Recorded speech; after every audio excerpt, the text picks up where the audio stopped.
Bethléem a annoncé au monde entier la naissance de l'enfant Jésus. Regardons en arrière le jour de Noël. Salutations de Noël et vœux du Nouvel An des enfants de la paroisse latine de Saint-François à Alep. Un Noël plus paisible et plein d'activités malgré les difficultés. Le 26 décembre, les catholiques se souviennent de Saint-Étienne sur le site de son martyre, une grotte dans le monastère orthodoxe à l'extérieur des murs de Bethléem. À l'hôpital Augusta Victoria de Jérusalem, les enfants ont trouvé l'espoir et la joie, même dans la douleur de la maladie.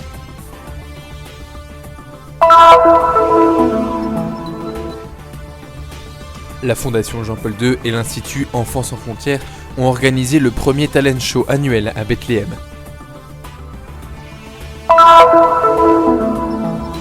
Beaucoup de chrétiens quittent la Terre Sainte. Cependant, beaucoup décident aussi de rester. L'artisanat local représente un moyen de rester. Une rétrospective traditionnelle de l'année qui vient de se terminer, notre sélection de reportages.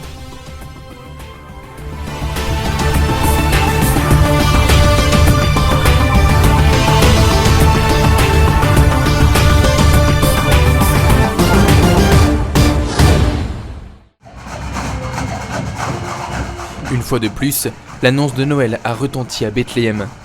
La ville palestinienne où Jésus est né il y a 2000 ans a accueilli des milliers de fidèles et de pèlerins venus du monde entier pour célébrer. La naissance de Jésus commence dans nos cœurs, spécialement pour nous qui sommes les enfants de cette terre où le christianisme est né. La naissance du Christ apporte la joie dans nos cœurs malgré les circonstances difficiles auxquelles nous sommes confrontés. De la ville de Bethléem où est né le prince de la paix, je souhaite que vous croyiez en cette paix. La paix est réelle et nous devons la chercher et en faire une réalité.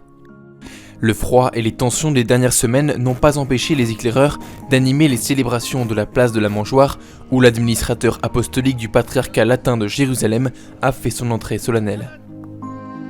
Monseigneur Pierre-Baptiste Pizzaballa a présidé la traditionnelle messe de minuit dans l'église Sainte-Catherine, dans l'église de la Nativité, en présence de plus de 1300 personnes, dont le président de l'État de Palestine et l'autorité nationale palestinienne, Mahmoud Abbas.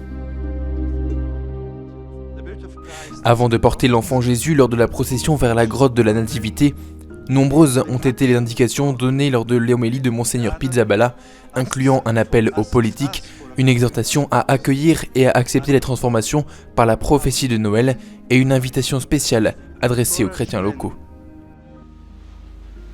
Church of the Holy Land, don't be afraid. There are many problems, but Jesus is... Encouragez-vous donc, Église de Terre Sainte. Bravo, frères et sœurs.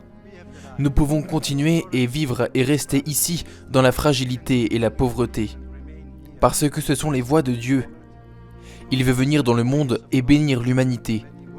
Ne soyons pas tristes, car la joie du Seigneur est notre force.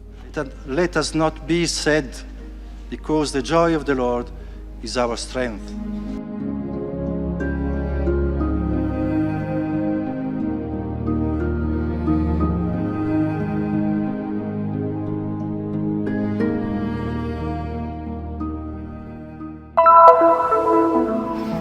Cette fête a un goût particulier de paix. Nous sommes heureux et nous prions que toutes les guerres se terminent et que tous les enfants du monde jouissent de paix. Nous vous souhaitons un Noël plein de joie, d'amour et de santé. Après des années de guerre, nous pouvons maintenant célébrer Noël avec paix. Dieu merci. Pour Noël, nous souhaitons tant d'amour et de paix à vos foyers, familles et pays. Joyeux Noël et bonne année. Ce Noël 2017 à Alep en Syrie est différent de la plupart des autres. Après 6 années de conflit qui ont fait des centaines de milliers de morts et plus de 4,5 millions de réfugiés, une atmosphère plus pacifique semble s'installer.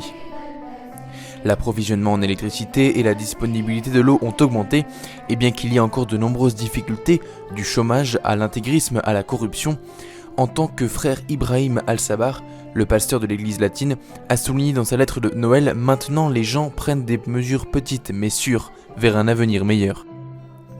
Quelques jours avant Noël, un groupe a restauré le toit de l'église de Saint-François qui avait été endommagé par un missile et ils ont installé une nouvelle croix sur le dôme. Des programmes de conseil après l'école et psychologiques, académiques et spirituels sont en cours pour plus de 150 enfants. Et pourtant, l'éclairage de l'arbre et la célébration de Noël avec des centaines d'enfants sont de petits signes qui prouvent que la reconstruction est possible.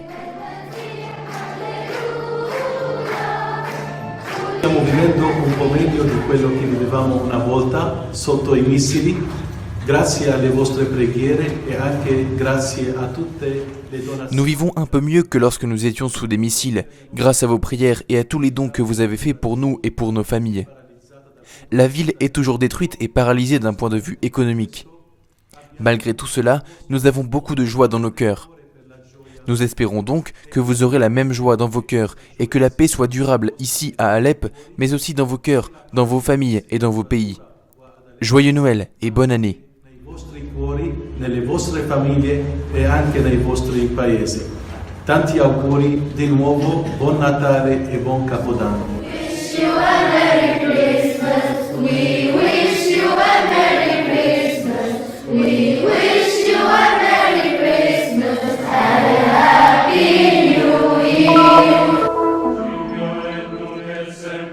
La charité qui a fait descendre le Christ du ciel sur la terre a élevé le diacre Étienne de la terre au ciel. Dans la grotte où a eu lieu son martyre, laïcs et religieux, encore dans le climat des joies de Noël, célèbrent le saint et son témoignage. Meditar sobre a vida de Santo Estevão, sobre o seu martírio. Méditer sur la vie de saint Étienne, sur son martyre, dans les temps actuels où nous sommes lapidés de tant de formes, fait naître en nous le désir de persévérer jusqu'au bout. E a gente pode pedir a Deus, né, o que eu tenho pedido nesse dia, a graça de perseverar. Ha dato la sua vita in modo En un temps de tant de persécutions religieuses, la foi du martyr s'actualise dans la vie des chrétiens. En ce jour, un autre diacre a présidé à la célébration et il a mis en relief la figure d'Étienne par les temps qui courent. la nostra donazione incondizionata a Cristo. Anche oggi i cristiani fanno nascere. Aujourd'hui aussi, les chrétiens font naître le Christ au milieu de la violence et des persécutions. Pour cela, nous invoquons l'intercession de saint Étienne pour bénir chaque chrétien persécuté, pour qu'il leur donne la force d'être authentique jusqu'au bout. Autentico fino alla fine. Cette peinture représente la scène du martyr. Cependant, elle nous montre le chemin à suivre par celui qui désire rencontrer Jésus et recevoir son esprit. Hoje eu fiquei me perguntando qual que é a relação de Santo Estevão. Aujourd'hui, je me suis demandé quelle est la relation entre saint Étienne et la naissance de Jésus dont la vie et la mort se rencontrent.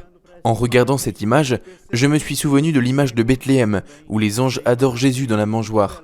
Et ici, dans cette image, nous pouvons voir aussi le rapport avec les actes des apôtres, quand saint Étienne voit le Christ assis sur son trône dans le ciel et l'adore. Santo Estevão vê Cristo sentado no trono no céu e ali o adora.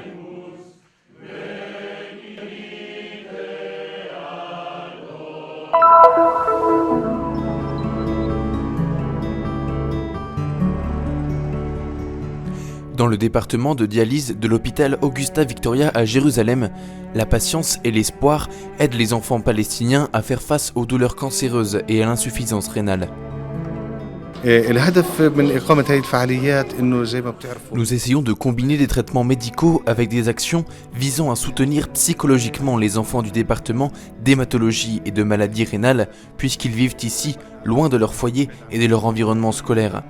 Nous faisons la promotion de différentes activités pour combler ces lacunes. نحاول إنه بتواصلنا مع المجتمع المحلي إنه نسكر هذا الفراغ.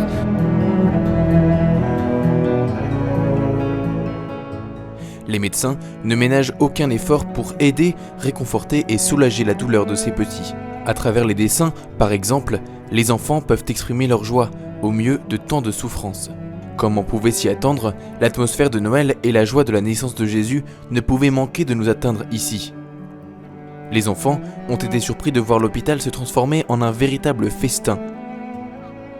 Ils ont reçu des cadeaux des bénévoles de l'école secondaire féminine sur Harbert, de la Christian Youth Association, du YMCA et de tout le personnel.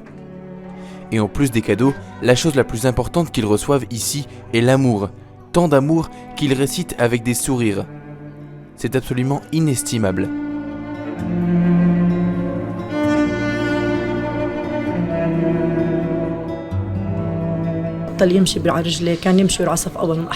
Mon fils marchait normalement quand il a commencé à ressentir une douleur dans le pied. Ils ont trouvé une masse dans la moelle épinière. C'était un cancer, déjà en métastase. Maintenant, nous attendons de nouveaux tests afin de commencer la chimiothérapie. La santé de mon fils est dans un état critique. Il est en dialyse, mais nous ne perdons pas espoir et nous sommes toujours reconnaissants envers Dieu.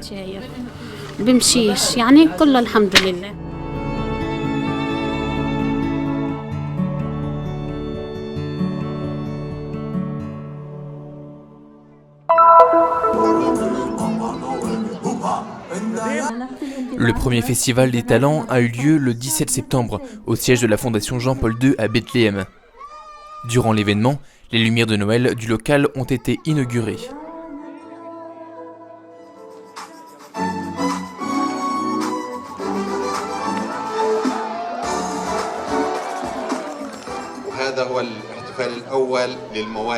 C'est le premier festival des talents et j'espère que grâce à tout le courage et aux capacités que ces enfants possèdent, ils puissent développer leurs dons. Nous avons une responsabilité vis-à-vis de ces enfants.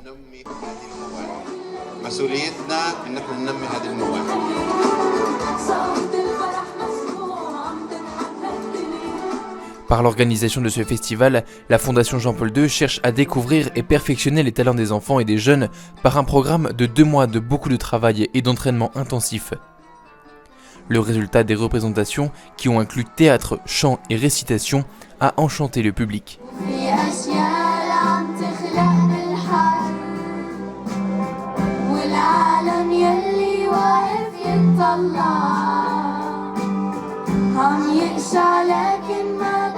Les participants ont encore pu acquérir des produits locaux, savourer des plats typiques faits par les femmes palestiniennes, tout en contribuant au projet de la Fondation Jean-Paul II.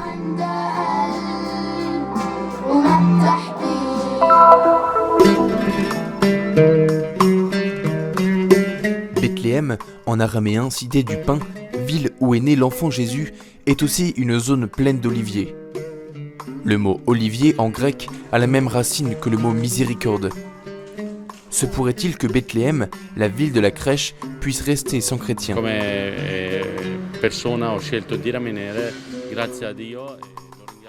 Comme artisan, j'ai décidé de rester, par la grâce de Dieu, à cause de mon travail, de ma profession, et je cherche toujours à la protéger, à prendre soin d'elle, ne jamais l'abandonner pour préserver notre présence en Palestine, tout spécialement à Bethléem.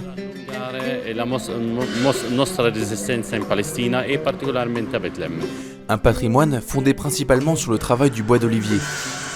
Une histoire directement liée à la fraternité franciscaine de Bethléem qui, à partir du XVIe siècle, a ouvert des centres spéciaux pour l'enseignement de l'art de la sculpture, favorisant de cette manière l'ouverture d'officines pour la réalisation de meubles liturgiques, de crèches et autres artefacts. Je devrais remercier mon grand-père qui, quand il a commencé, est parti de zéro. Mon père et moi, nous avons continué le métier jusqu'à aujourd'hui, cherchant de nouvelles possibilités de développement pour donner aux pèlerins un souvenir qui lui fasse dire « J'ai acheté ici un joli bout de bois de Bethléem ». Anche al pellegrino sempre vuole un tocco più bello che lo attira e dice ecco ho acquistato un bel pezzo di legno da Betlemme. De simples troncs d'arbres naissent quelques-uns des artefacts les plus célèbres de l'artisanat local de Bethléem, comme les crèches, les croix, les décorations de Noël. Chaque modèle représente un moment de l'histoire du salut. Après la récolte des olives, il y a la taille de l'arbre qui est faite tous les ans. L'agriculteur, de fait, doit couper l'excès de bois. C'est notre matière première. Quand nous l'achetons, nous faisons une première sélection de son épaisseur, sa longueur, selon les demandes qui sont nombreuses. De la nativité au crucifix jusqu'aux décorations des arbres de Noël.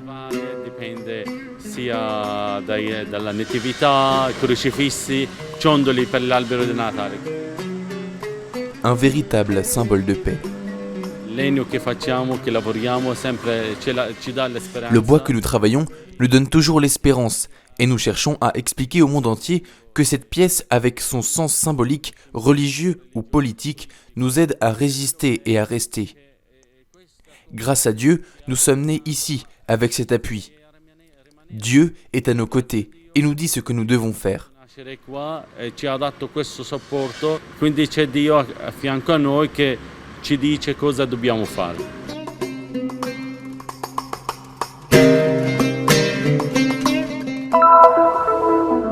Des hommes et des femmes ont afflué ici par milliers. Le ministère du Tourisme d'Israël a annoncé qu'en 2017, le nombre de touristes et de pèlerins a battu tous les records précédents. De janvier à novembre, plus de 3,3 millions de noms ont été enregistrés. 25% de plus qu'en 2016, soit un demi-million de plus que le record précédent.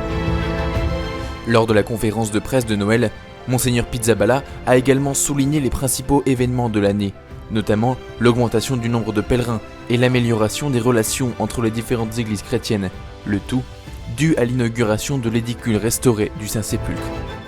C'est un jour spécial pour les chrétiens, non seulement en Terre Sainte, mais dans le monde entier. Cela ressemble à une mission impossible. Mais paraphrasant ce que l'ange Gabriel a dit à Marie, rien n'est impossible à Dieu. Nulla è impossibile con Dio.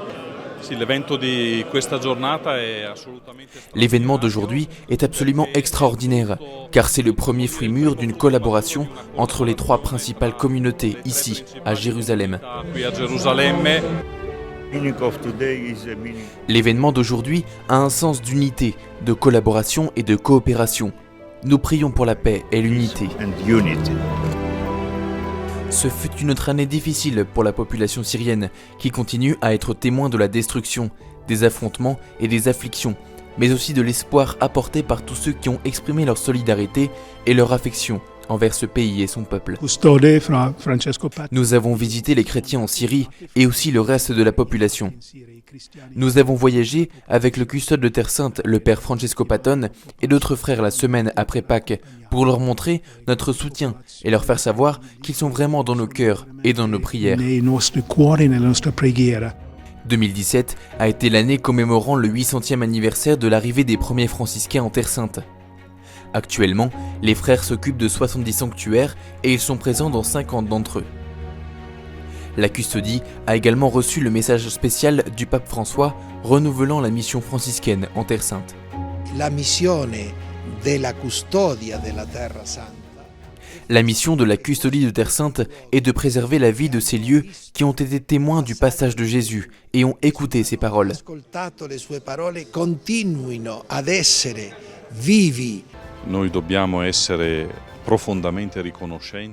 Nous devons être profondément reconnaissants, non pas pour nos réalisations de ces 800 dernières années, mais pour ce que Dieu a fait aussi à travers un instrument simple et pauvre. Donc se souvenir du point de départ de ces événements il y a 8 siècles, rappelant la graine d'où tout a commencé. Jeudi 14 décembre, Monseigneur Leopoldo Ghirelli, nouveau nonce apostolique pour Israël et Chypre et délégué apostolique à Jérusalem et à la Palestine, est entré dans la ville sainte. La paix à Jérusalem, la paix dans le monde entier était son message. Depuis le 6 décembre, les journaux et les informations télévisées ont relancé des images et des nouvelles sur les affrontements en cours dans certaines régions de Palestine et d'Israël. Dans la lettre de l'Assemblée des ordinaires catholiques en Terre Sainte, nous lisons « Jérusalem est l'héritage de toute l'humanité. Toute revendication exclusive, qu'elle soit politique ou religieuse, défie la logique de la ville. Les manifestations sont une réalité, mais elles ne se passent pas partout, et les pèlerins ne devraient pas avoir peur. Pèlerins, venez à Jérusalem ». L'appel conjoint lancé par Monseigneur Pierre Battista Pizzaballa et par le père Francesco Patton, custode de Terre Sainte.